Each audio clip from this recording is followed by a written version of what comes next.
150 quilômetros em menos de 5 minutos. Esse é o tempo que um caça F-39 Gripen leva para sair de Anápolis e chegar sobre Brasília em caso de ameaça aérea.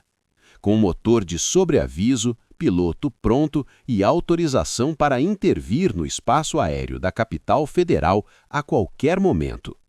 Esse é o escudo aéreo do Brasil, e ele existe há décadas, mas nunca foi tão avançado quanto agora. Essa mudança marcou o encerramento de uma transição que durou mais de 20 anos. O Brasil passou a contar com o caça mais avançado da América Latina na proteção do espaço aéreo da sua capital federal. Para a maioria dos brasileiros, essa notícia passou despercebida, mas o que ela representa vai muito além de uma troca de aeronave. Ela é o resultado de uma decisão tomada em 2013, de um contrato de 4 bilhões de dólares, de transferência tecnológica inédita, de anos de testes e de 3 marcos históricos alcançados em apenas algumas semanas no final de 2025. Neste vídeo, vamos entender o que é o Gripen, como funciona a defesa aérea da capital federal, quais são as zonas de proteção do espaço aéreo de Brasília e por que esse sistema importa para o Brasil como nação soberana. Para entender o papel do Gripen, primeiro é preciso entender o conceito de alerta de defesa aérea. O alerta de defesa aérea é uma postura operacional permanente da Força Aérea Brasileira. Significa que há sempre aeronaves prontas para decolagem imediata, em resposta a qualquer ameaça aérea identificada no espaço aéreo nacional. Essa prontidão não acontece em horários específicos, não é acionada apenas em situações de crise. Ela existe 24 horas por dia, todos os dias do ano, sem interrupção. A base responsável pelo alerta de defesa aérea do Planalto Central é a Base Aérea de Anápolis, em Goiás, a 150 quilômetros de Brasília. Com o Gripen voando à velocidade máxima de aproximadamente 2.400 km por hora, essa distância é coberta em menos de 5 minutos após a decolagem. Esse tempo de resposta é um dado operacional crítico. Qualquer sistema de defesa aérea é avaliado, em parte, pela velocidade com que consegue reagir. E 5 minutos no contexto da aviação de combate moderna representam uma capacidade de reação significativa. Agora, o que torna o F-39 Gripen diferente de tudo que o Brasil operou antes? O Gripen é um caça multimissão de 4ª geração avançada, desenvolvido pela empresa sueca Saab. Sua concepção é baseada em 3 pilares: alta capacidade tecnológica, custo de operação reduzido em relação a concorrentes de mesmo nível e facilidade de manutenção.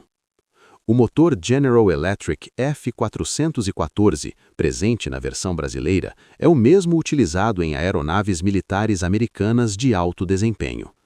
Ele permite velocidade máxima de Mach 2, teto operacional acima de 15.000 metros e alta manobrabilidade em combate. Mas a velocidade sozinha não define o diferencial do Gripen. O que define é a integração de sistemas.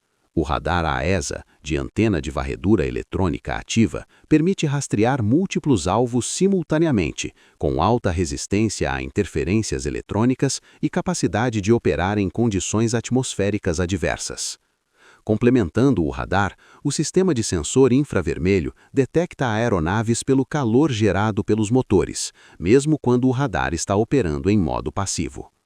O sistema de guerra eletrônica embarcado é capaz de identificar emissões inimigas, caracterizar ameaças e acionar contramedidas de forma automática ou sob comando do piloto.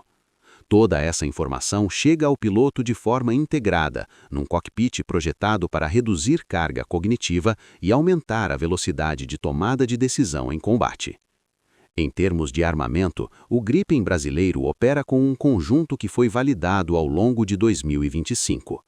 Em novembro daquele ano, a FAB realizou o primeiro lançamento real do míssil Meteor em território nacional. 2 mísseis foram disparados e 2 alvos foram atingidos com precisão confirmada. O Meteor é um míssil ar-ar de longo alcance, movido por motor ramjet, tecnologia que mantém propulsão contínua durante todo o trajeto até o alvo. Diferente de mísseis convencionais, que desaceleram na fase final do voo, o Meteor mantém energia cinética elevada até o impacto. Ele também possui enlace de dados bidirecional, permitindo que o piloto redirecione o míssil após o lançamento, caso o cenário de combate mude. O alcance estimado supera 200 quilômetros, colocando o Gripen brasileiro no grupo seleto de aeronaves com capacidade de engajamento além do alcance visual. Para distâncias menores, o Gripen utiliza o míssil infravermelho Iris-T, com alcance de até 25 quilômetros e alta agilidade em manobras evasivas do alvo. O canhão interno Mauser BK-27, de 27 mm, foi validado em exercício de tiro real em dezembro de 2025, na base aérea de Santa Cruz, no Rio de Janeiro. Esse foi o último passo formal para que o Gripen atingisse o que a FAB denominou plena capacidade operacional. Ainda em 2025, foi certificado o reabastecimento em voo entre o F-39 Gripen e o KC-390 Millennium, cargueiro tático fabricado pela Embraer. Essa certificação elimina uma limitação importante. Com o suporte do KC-390, o Gripen passa a ter alcance praticamente ilimitado dentro do território nacional, podendo atuar em regiões fronteiriças distantes e permanecer em patrulha aérea por períodos estendidos sem necessidade de pouso. Em fevereiro de 2026, a FAB e a SAAB conduziram testes de lançamento de bombas com o Gripen na base aérea de Natal, mais um passo na validação das capacidades ar-solo da aeronave.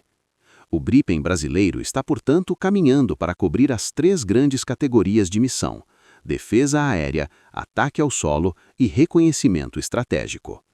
Entendida a aeronave, é necessário entender o sistema no qual ela está inserida. O espaço aéreo da capital federal é protegido por um conjunto de zonas de restrição permanente, estabelecidas e monitoradas pelo Departamento de Controle do Espaço Aéreo, o DCEA. A primeira zona é a área reservada, com raio de 150 quilômetros ao redor do centro de Brasília. Nessa área, voos de instrução, turísticos, acrobáticos, agrícolas, experimentais, além de aeronaves não tripuladas como drones e ultraleves, são proibidos sem autorização específica. A segunda zona é a área restrita, com raio de 110 quilômetros. Dentro dela, mesmo aeronaves comerciais precisam seguir procedimentos rígidos de segurança: decolagem de aerodromos certificados, registro de passageiros e conformidade com protocolos do Comando de Defesa Aeroespacial. A terceira zona é a área proibida, com raio de 10 quilômetros a partir do centro de Brasília.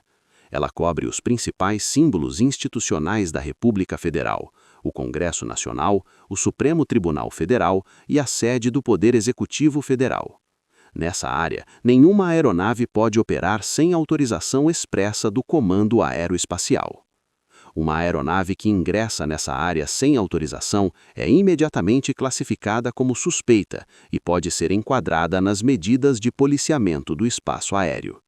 Essas medidas seguem uma escala de resposta gradual, que vai do contato por rádio, passando pela interceptação visual pelo caça, até, em situações de ameaça confirmada, a autorização para uso progressivo da força. Todo esse sistema é monitorado de forma contínua pelo SINDACTA-1, o primeiro Centro Integrado de Defesa Aérea e Controle de Tráfego Aéreo, sediado em Brasília. O SINDACTA foi criado por decreto presidencial em 1973, como resultado de estudos iniciados em 1968 pelo então Ministério da Aeronáutica. A ideia central era integrar numa única estrutura os serviços de controle de tráfego aéreo civil e a defesa aérea militar. Essa integração se mostrou estratégica. A mesma rede de radares que guia aviões comerciais também identifica anomalias e ameaças no espaço aéreo. Hoje, o Brasil opera 4 centros SINDACTAs, cobrindo todo o território nacional, com o SINDACTA-1 responsável pela região central, incluindo Brasília e boa parte do Sudeste. O sistema opera em tempo real, processando continuamente a posição de todas as aeronaves presentes no espaço aéreo brasileiro. Além da defesa convencional, o cenário atual incorpora uma ameaça que não existia quando o Sindacta foi criado. Drones de uso civil, acessíveis e baratos, podem representar riscos em áreas de alta sensibilidade institucional. O Gabinete de Segurança Institucional reconhece essa realidade e sistemas de detecção e neutralização de aeronaves não tripuladas foram incorporados às camadas de proteção dos palácios federais. A defesa da capital, portanto, não é um sistema único. É uma arquitetura em camadas, onde cada nível de proteção existe porque os anteriores têm limites. Radar de vigilância de longo alcance, zonas de restrição com protocolos graduais de resposta, caça supersônico em prontidão permanente, sistema antidrone nas áreas de maior sensibilidade. Compreender essa arquitetura é compreender como uma nação organiza a proteção do seu espaço aéreo e de suas instituições. Agora, uma pergunta que contextualiza tudo isso. Por que o Brasil levou mais de 2 décadas para chegar a esse nível de capacidade?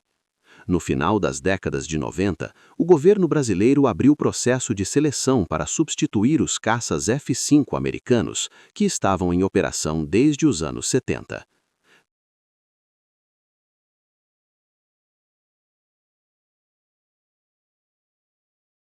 Três países apresentaram propostas formais: os Estados Unidos, com o F-18 Super Hornet, a França, com o Rafale, e a Suécia, com o Gripen. O processo durou 15 anos, atravessou 4 governos e envolveu pressões diplomáticas e comerciais de alta intensidade. Em 2013, o governo brasileiro escolheu o Gripen sueco. O fator determinante não foi exclusivamente o desempenho técnico da aeronave, foi a proposta de transferência de tecnologia apresentada pela Suécia.